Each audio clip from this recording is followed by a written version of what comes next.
با سلام به نام خدا. رضایتم با جلسه سوم آموزش مقدماتی نرم افزار سالیدورکس در خدمتتون هستم. تو این جلسه میخوام دو تا قطعه رو مدل کنیم و با ابزارهایی که به کار میبریم قابلیت ها رو بیشتر یاد بگیریم. یکی از خطواتی که قرار مدل کنیم این قطعه هستش که مراحل مختلفش رو اندازه گذاری‌هاش رو داریم و قطعه پارت دو که در نظر گرفتم یکی قطعه هستش یه مقداری پیچیده‌تر هست. مراحل ترسیمش رو هم اینجا قرار دادم که مرحله بریم. خب با قطعه یک شروع میکنم. همونطور که میبینیم تقریبا میشه گفت از سه بخش تشکیل شده که یه بخش اولیه اینجا داره، یه بخش زائده اینجا هست و این در واقع شکل استوانه شکل سوراخ‌داری که اینجا قرار داره. خب برای این کار من ابتدا وارد نرم افزار میشم، از نیو پارت استفاده میکنم و وارد محیط طراحی میشم. اینجا من اگر بخوام که این دفعه اولیه رو ایجاد بکنم، همونطور که از شکل پیدا هست دفعه اولیه نیاز به طراحی یک اسکچ داره که اون اسکچ رو من در واقع در تاپ پلینم باید استفاده بکنم. خب تاپ پلین رو انتخاب میکنم و میشه همینجا با انتخاب تاپ پلین اسکچ رو انتخاب و حالا توی این قسمت من اندازه هایی که دارم یک اندازه 65 و یه اندازه 68. اینجا هم که یه نیم دایره دارم، یه کمان نیم دایره. خب برای این کار من میام از خطوطی استفاده میکنم. اینجا من مقدار 65 دوم رو استفاده میکنم. برای 65 دوم شما میتونید مقدار 32 نیم بذارید یا حتی از 65 تقسیم بر 2 هم استفاده بکنید. بعد از این ترم در واقع خود محاسبه ریاضی های جزئی رو مثل جمع و تقسیم و اینها رو خودش انجام میده. مقدار 68 اینجا مقدار 65 و نهایتا اینجا هم که خودش در واقع راهنمایی میکنه و مقدار 68 رو به صورت دقیق خواهم داشت. اینجا برای کمان نیم دایره از تانجنت آرک میتونم استفاده کنم که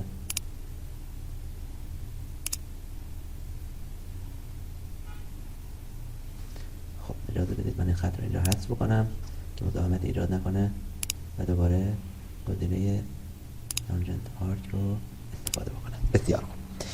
و بعد از اینکه اسکچ من به اتمام میرسه من میتونم وارد سربرگ فیچرز بشم و اکسترود باس رو استفاده بکنم به اندازه 15 میلیمتر. 15 میلیمتر اینجا وارد میکنم و اینتر میزنم. با یک اینتر دیگه این عملیات اینجا به اتمام میرسه. برای قسمت استوانه شکل من ابتدا خب اینجا من اول ببینم قسمت استوانه شکل اینجا قرار گرفته. هم مرکز با این کمان دایره‌ای است و همزمان یه دایره‌ای به قطر 40 یا شعاع 20. خب من این سطح رو اینجا انتخاب میکنم و ابزار اسکچ وارد محیط اسکچ میشم. اینجا یادم نمیره نورمال تو میکنم که دید بهتری داشته باشم و از گزینه سرکل یا دایره استفاده میکنم. اینجا داشته باشید که این در واقع مرکز هست ولی اگر هم نمی بود اشکالی نداشت. من میتونستم از این نقاط و خطوط راهنمایی که خود نرم افزار در اختیارم قرار میدم استفاده بکنم و مرکزیابی انجام بدم. خب مقدار گفتیم شعاع 20. بعد از انتخاب دایره مقدار 20 وارد میکنم و اینتر میزنم و بعد این رو باید بهش ضخامت بدیم. دوباره وارد فیچرز محیط اکسترود باس میشیم. من این رو تو حالت ایزومتریک قرار میدم و مقدار رو به 25 میلیمتر تغییر بدم. خب 15 میلیمتر هست، میتونم بنویسم 25 یا اینکه با این دوتا گزینه میتونم کم و زیاد کنم. هر بار کلیک روی اینها 10 واحد تغییر میده. یعنی من با یک بار کلیک به مثلث بالایی به مقدار 25 میرسم. این رو هم تایید میکنم. تا الان دو مرحله از این رو انجام دادیم. مرحله سوم در واقع سوراخ کردن این قطعه هستش و این سوراخ هم سرتاسری هست. برای استفاده از این من ابتدا سطح بالایی رو انتخاب میکنم.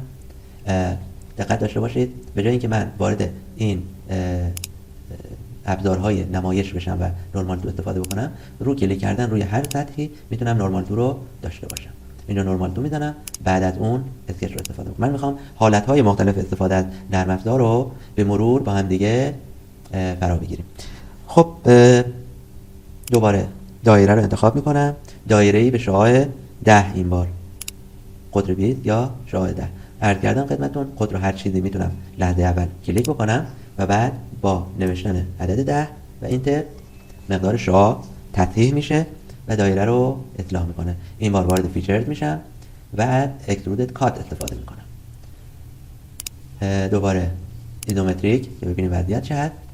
اینجا ببینید اگر مقدار 25 رو تو حالت بلایند استفاده بکنم، فقط این بخش بالایی رو سوراخ میکنه و بخش پایینی رو سالم نگه میداره. در نتیجه من که میخوام قطعه من کامل سوراخ بشه، میام از گزینه ترو آل استفاده میکنم. ترو آل یعنی در این مسیری که انتخاب شده تا انتها سوراخ انجام بده. و ترو آل بوث اینجا یعنی از دو طرف، وقتی من انتخابش میکنم از هر دو طرف این سوراخ دایره‌ای رو امتداد میده تا اینکه کل قطعه‌ای که توی مسیرش هست سوراخ بشه. اینجا که ما بالا دست این صفحه دیگه حجمی نداریم، عملا اتفاق خاصی برای این پیش نمیاد اگر که من ترو آل بوث استفاده کنم یا ترو آل استفاده بکنم، چون که سطح بالایی وجود نداره. خب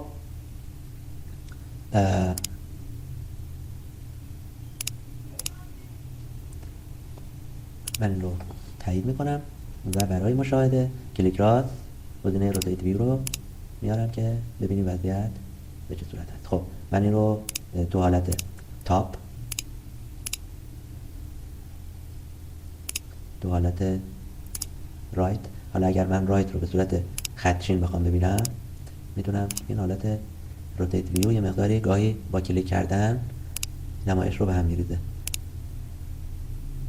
خب این رو میبرم تو حالت ویوی صفحه رایت و مشاهده میکنیم که سوراخ ما امتداد پیدا کرده تا پایین قطعه. و بعد برگردم به تنظیمات اولیه و آخرین قسمت قطعه که زائده زیرین قطعه بود. برای زائده زیرین من باید این سطح کناری، سطح جانبی رو انتخاب بکنم، اسکچم رو اونجا ترسیم بکنم. یه مربع 15 در 15 هست که میدونم متصل به این ضلع و اون گوشش با گوشه خود قطعه روی هم هست. پس من انتخاب میکنم این رو، نورمال تو میزنم و گزینه اسکچ، وارد اسکچ میشم. میتونم از ابزار رکتانگل استفاده کنم، میتونم اما لاین 4 تا لاین بکشم، فرقی نمیکنه. گفتیم مقادیر 15. خب من یه جایی به دلخواه کلیک میکنم، رکتانگل رو از حالت انتخاب در میارم با گزینه اسکیپ، با کلید اسکیپ کیبورد و مقادیر رو اصلاح میکنم، 15 و 15. خب الان وارد ویوی ایزومتریک میشم و میخوام از اکسترودد باز بهش حجم بدم. خب جهت حجم من الان به جهت اشتباهی هست، جهت رو برمیگردونم به سمت داخل و اگر ترو آل رو انتخاب بکنم تا انتهای قطعه، یعنی تا جایی که قطعه بالایی وجود داشت، این رو امتداد میده. یعنی من اگر که الان در این مرحله از طراحیم یادم رفته باشه که اون مقدار 65 بود، دیگه نیاز نیست بشینم محاسبه بکنم یا اینکه خطکش بذارم یا برم ببینم اون خط چقدره. کافیه ترو آل رو انتخاب بکنم، خودش مقدار رو پیدا میکنه و اعمال میکنه. این رو تایید میکنم و میرسیم به قطعه نهاییمون. از روتیت ویو استفاده بکنیم. بله. خب این قطعه رو من به حالت ایزومتریک قرار میدم، با نام پارت 1 تو جلسه سوم ذخیره میکنم.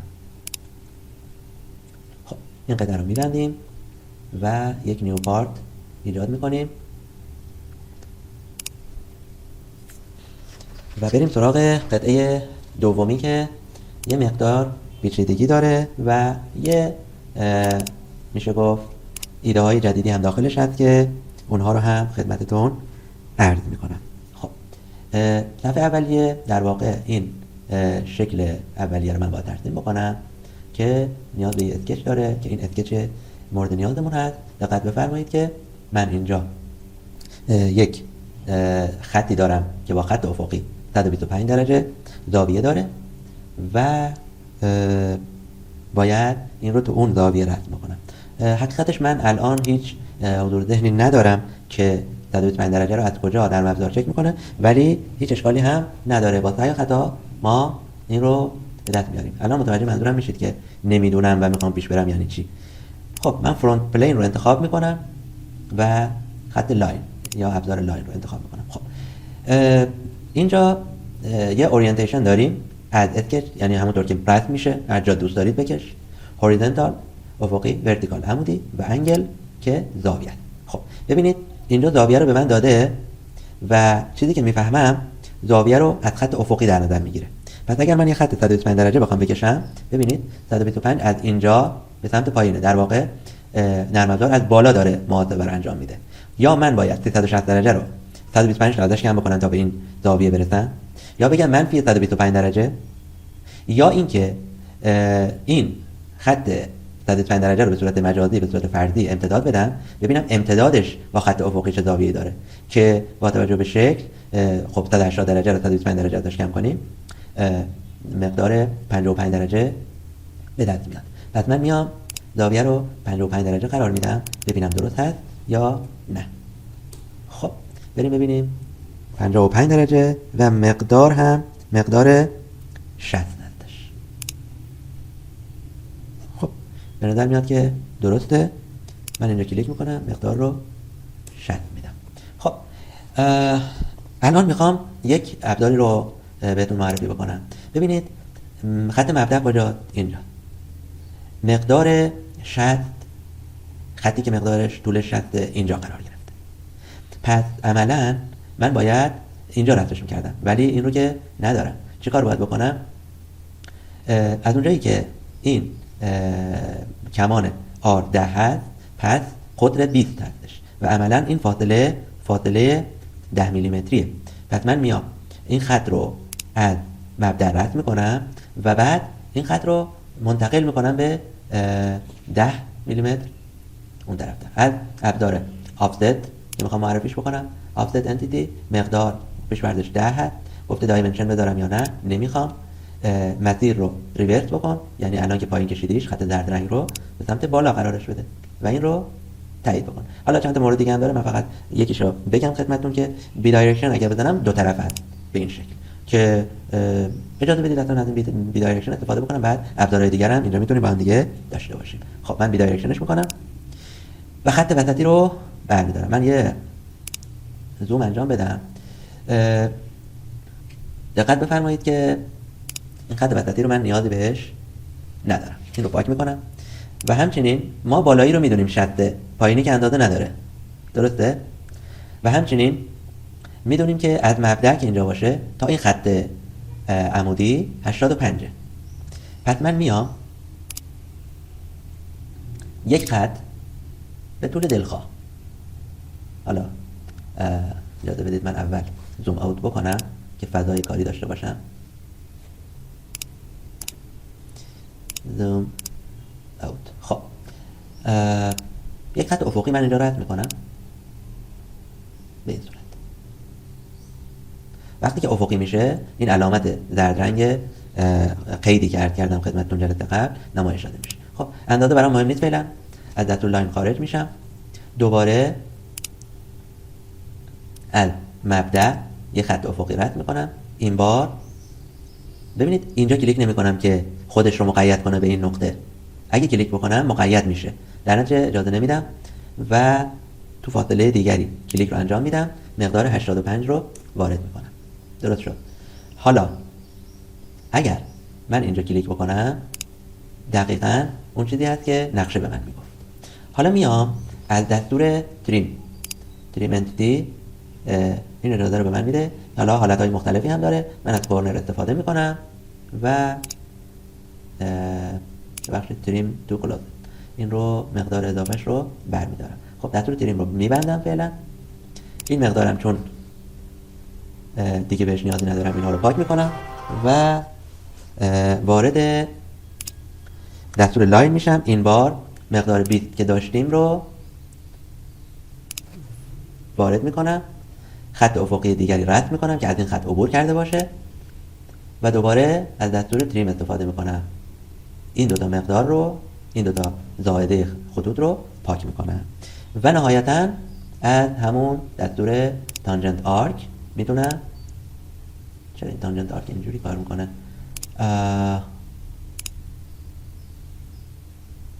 این نیم دایره رو اینجا رد میکنم.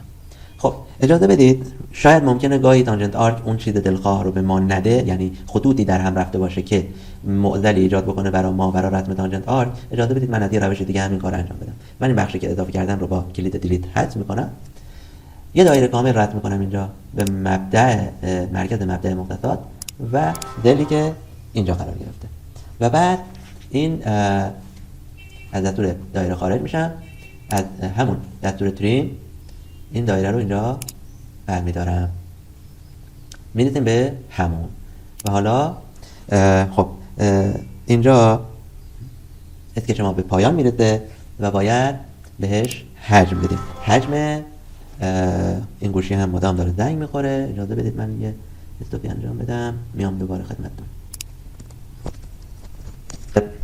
از ابزار اکسترود باز به اندازه 10 میلیمتر من بهش حجم میدم و تاییدش میکنم. خب حالا وارد نمای تاپ میشم که این نما هست و اجازه بدید اول اینجا رو من نمایش بدم بهتون. خب اینجا دیگه بحثی روی ندارید، تقریبا همه رو رعایت کردم و برگردیم اینجا.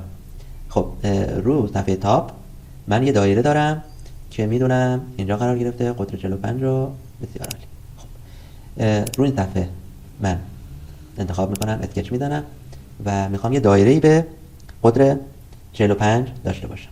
میام برای مرکزیابی از اینجا یه خط فردی در نظر میگیرم، مقدار رو میزنم 45 دوم یا 22 و نیم و بعد دایرم رو با این مرکز ترسیم میکنم، شا 22 و نیم قطر 45. خب از ابزار دایره هم خارج میشم، لاین رو حذف میکنم و بهش به سمت قطعه، اجازه بدید تا ایزومتریکش کنیم، به سمت قطعه مقدار 10 میلیمتر رو دوباره بهش حجم میدم، مسیر رو برمیگردونم و تایید رو میزنم. خب حالا تو همین حالتی که وجود داره من میخوام مطابق این شکل دو تا فیلت اجرا بکنم، یه فیلت به شعاع 5، یه فیلت به شعاع 25، یکی پایین داخل قطعه، یکی سطح بیرونی قطعه. خب این کار رو میشه با یک دستور انجام داد. با گزینه ابزار فیلت من آیتم تو فیلت آیتم یک رو میزنم، مقدار رو 25 و داخلی رو میزنم، مقدار رو عرض کردم خدمتتون 5. به نظر میاد که تو یک مرحله مولتی رادیوس فیلت باید انتخاب بشه، درسته، و اینجا اینو 25 میکنم. پس دقت داشته باشید مثل من این اشتباه نیفتید. باید گزینه مولتی رادیوس فیلت رو انتخاب بکنید که متمایز بکنه. اینجا نوشته اج 1 اج 2، اج 1 با فیلت 25، اج 2 با فیلت 5. ببینید وقتی من کلیک میکنم مقدار شعاع رو تغییر میده. اگر تو ورژنی که کار میکنید ورژن پایینتر هست و همچین گزینه‌ای نیست، شما دیگه مجبورید دو بار ابزار فیلت رو باز و بسته بکنید، یعنی یک بار تایید بزنید خارج بشید، دوباره ابزار رو انتخاب بکنید و فیلت دوم رو اعمال بکنید. دوباره من یک چیز دیگه دارم، اجازه بدید این رو دستی بچرخونم که بتونم داخل قطعه رو اینجا رو ببینم. آره خب ابزار رو سلکت میذارم، دوباره وارد فیلت میشم و این بار میخوام این خط رو فیلت بکنم به اندازه 20 میلیمتر. درست شد و تایید. الان از بالا که فقط یعنی تریمتریکش که بکنم تفاوت رو کاملا مشهود میبینیم. این هم خب این مرحله رو هم انجام دادم و مرحله بعدی سوراخ کردن این دایره هست که کاملا واضحه دیگه، خیلی رو این موضوع بحث کردیم. این رو نورمال 2 میکنم، با انتخاب دوباره اسکچ میزنم ابزار دایره رو انتخاب میکنم، روی این که کلیک بکنم این کمانی که اینجا هست مرکز رو بهم میده. رو مرکز که کلیک بکنم هر جایی که دوست داشتم کلیک میکنم، مقدار شعاع قطر بیت شعاع میشه 10 و این رو در واقع به عنوان یک اسکچ میبرم توی فضای فیچرد اکسترودد کات، بعد قطعه کم میکنم. خب میدونیم که اینجا ضخامت قطعه خودش تو این نقطه 10 هست، ولی من دوست دارم از درال استفاده بکنم. درال چیکار میکنه؟ تا اینجای قطعه تا پایین قطعه این سوراخ کردن رو ادامه میده، هرچند که هیچ تفاوتی هم ایجاد نمیشه چون اینجا که ما حجمی نداریم، ولی نرم افزار اینجوری تشخیص میده که قطعه که تا اینجا اومده پایین، حتما هم برای دستور درال باید سوراخ رو تا اونجا امتداد بدم. این رو تایید میکنم، دوباره وارد اسکچ میشیم. این بار کجا؟ آخرین مرحله‌مون روی همون دستگیره یا زائده زاویه داری که داشتیم و برای این هم من اینجا کلیک میکنم، نورمال تو میزنم، وارد اسکچ میشم و دوباره خب مقادیر رو من ببینم. گفته فاصله این دو خط 8، این طول هم 35 و دو تا نیم دایره هم دو سرش. بسیار عالی.